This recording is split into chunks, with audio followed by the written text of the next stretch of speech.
Welcome back to Section 6.1 Law of Sines. We are going to do day 2 today, which is going to talk about the side-side angle case, which we call the ambiguous case. If you remember from geometry, this was the one that did not prove that two triangles were congruent. And so we're going to talk about why in geometry you weren't able to do that. So we're going to learn about the law of sines still, but we're going to focus on the ambiguous case today that is going to come out with three possible solutions. So we're looking at two sides and the angle opposite one of them. So if you remember in the first case, we were always given two angles. Whether the side was included or not didn't matter, and we were able to solve the triangle. Now we're given two sides and an angle. Once again, the angle is not included on this one. It's opposite one of the sides. So we have three possible solutions, and we'll talk about why that happens. We have no triangle, one triangle, or two triangles. We're still using the same law of sines as we did the other day. So we still have A over sine angle A is equal to B over sine angle B, and C is equal to C over sine of angle C. So let's go ahead and look at the first example here. We're going to solve this triangle. We're going to set everything up just like we did the other day. We have angles A, B, and C, and I'm not really paying attention to the size of the angles, so we're just nothing to draw on the scale here. A is equal to 60 degrees, side A is equal to 4, and side B is equal to 5, so therefore we do not know side C, or angle C, or angle B in this case. So let's go ahead and use what we have. Now we need at least an angle and a side opposite that angle, which on this one we have. We have the angle of 60 degrees, and we have the side opposite that at 4. So that's the one we're going to use to get started here. So we will have,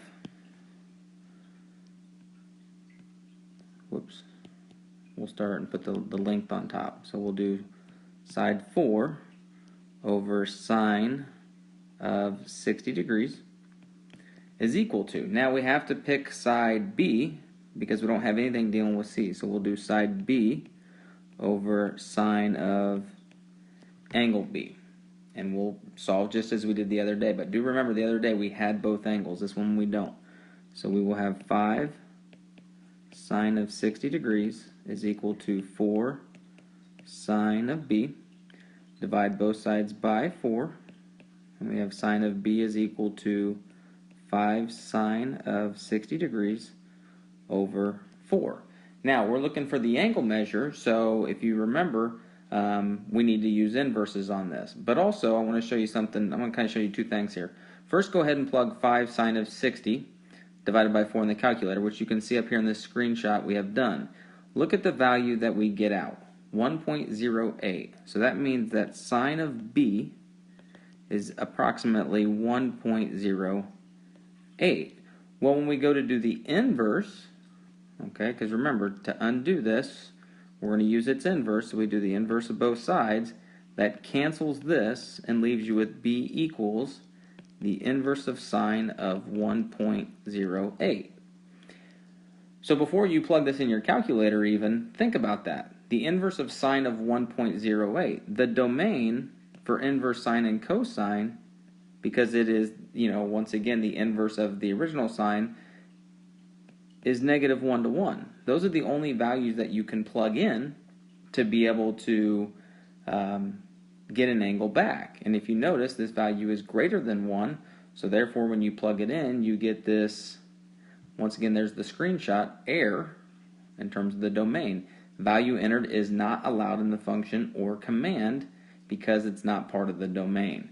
So this is an example where you will have no triangle, which was our first possibility up there. And that's what your answer should be. There is no triangle. We're not going to solve it because it doesn't exist. All right. So that's the first possibility with side-side angle, is that the triangle actually doesn't exist. Well, how does that happen and why does that happen? Well, if you look at the next slide here, we have no triangle. When you have a side length of 5 and a 60-degree angle, that other side A is equal to 4 doesn't even if you make it the shortest path to that line, doesn't even exist. It's not long enough to be able to reach that side. Therefore, there's no triangle that even exists in the first place. And so that's the first possibility with law of sines with the ambiguous case of side-side angle. is that sometimes we won't even have a triangle that exists, so therefore we cannot solve it. All right, let's look at the next possibility. We have one triangle and two triangles left. So example 2, solve the triangle. Once again, looks very similar to what we just did. We'll set up our triangle once again as A, B, and C, knowing that angle B is 40 degrees, side B is 6, and side C is 4. So let's go ahead and set up and go through the process again. Now we're going to use side B and angle B because that's what we have of both. So that'll be 6 divided by sine of 40 degrees is equal to, we're going to use side C because we don't have anything dealing with A. We're missing angle A and side A. So 4 divided by sine of C. Once again, cross multiply, we will have 6 sine of C is equal to 4 sine of 40 degrees, divide by 6, and you'll have sine of C is equal to 4 sine of 40 degrees divided by 6. So you can plug that value in your calculator, or you can plug it in all at once because you're going to have to do 2 steps if you plug it in now. You can go ahead and do the inverse to both sides. That will give you C is equal to the inverse of sine, and then you'll plug everything in there as well. So 4 sine of 40 degrees divided by 6. I strongly recommend that you plug this stuff into the calculator while you're going through the video to make sure that you know how to plug it in before you get to your homework. So you can either do it in 2 steps or you can do it in 1. It's completely up to you on how you want to do that. On this one, we will get C is equal to, it's an angle, so we're going to round to the nearest tenth, 25.4 degrees. Now before I go on, we got to talk about something important when you press the inverse sign on your calculator. So up here, I'm just going to kind of write up here, is that we know that sine is positive in 2 places. It is positive here in quadrant 1, so this is 25.4. So it's positive in quadrant 1, but we also know sine, which is your y value, is positive in quadrant 2. But when you press inverse sign on your calculator, it will only give you the positive one in quadrant 1, and then the negative value, it will give you quadrant 4, which is not part of a triangle. We know that a triangle exists between 0 and 180 degrees. All 3 angles have to add up to 180. So this down here for inverse sine is never going to be helpful. So it's always going to be between 0 and 90, but we're missing this whole quadrant 2. So for example, on this one, when you press inverse sine of whatever that value is, we got 25.4. But there's another angle here in quadrant 2 that also would give you that same value. Okay, so let's do a little thinking. And maybe you already have it figured out, but let's just do one we know. Let's call it, 45. So we know that the value of sine of 45 is square root of 2 over 2. But we also know this angle over here with the same reference angle of 45 is also square root of 2 over 2. This angle right here, which is the actual angle, the reference angle is 45, but the angle itself is 135, 180 minus the 45. So not only does sine of 135 degrees give you square root of 2 over 2, but also sine of 45 degrees gives you square root of 2 over 2. So we have to look at that second quadrant to see if that other angle is a possibility. So to do that, we're going to say that we're going to call this one C sub 1. That's the first possibility. And then we're going to do C sub 2 is 180 degrees minus the 25.4 because we're finding the angle in quadrant 2. And if the reference angle is 25.4, we will subtract, and therefore C sub 2 would be equal to 154.6 degrees. So we actually have 2 values, whereas if you put sine of 25.4 and sine of 154.6, you will get exactly the same value. So now we have this idea of two possible triangles, okay? So we have B equals 6, C equals 4, and B equals 40 degrees. This is given. Now we have C sub 1 is equal to 25.4 degrees. So the next angle that we can find is A sub 1, and we can do that by taking 180 degrees and subtracting the B value, and also subtracting, or the B angle, and also subtracting the C angle, and therefore we get an angle for A to be 114.6 degrees. So that's 180 minus the 25.4 minus angle B, which was given, of 40 degrees. So we have angle A sub 1, C sub 1, and B's fixed. That's not changing. That was given to us. So the next thing that we're missing, or the only thing that left that we're missing, is A sub 1. So to find A sub 1, we're going to use what was given, which is side B divided by sine of angle B is equal to, we're looking for side A, so A sub 1 divided by sine of 114.6. So now we have two angles, we're just missing the side length, so we don't have to worry about inverse sine. We cross multiply and we solve for side A. And so when we do that, we get A sub 1 is equal to 8.49. So we've solved this triangle in quadrant 1. I'm going to box in the values that we found, and then the given was on top there. But now we can't forget that we also have this second possibility here where the angle could fall in quadrant 2.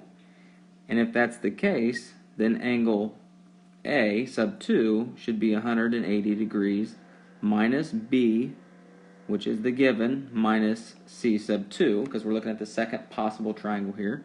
And we come out with an angle, if we take 180 minus 40 minus the value of 154.6, we get negative 14.6 degrees. Well, obviously the triangle has to have a sum of A plus B plus C equals 180, but we know that angles in a triangle are positive. So the second possible triangle that we even had to look at actually doesn't even work. So we only have one triangle.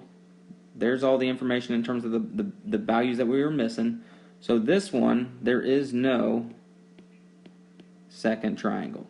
So you don't have to worry about finding anything else.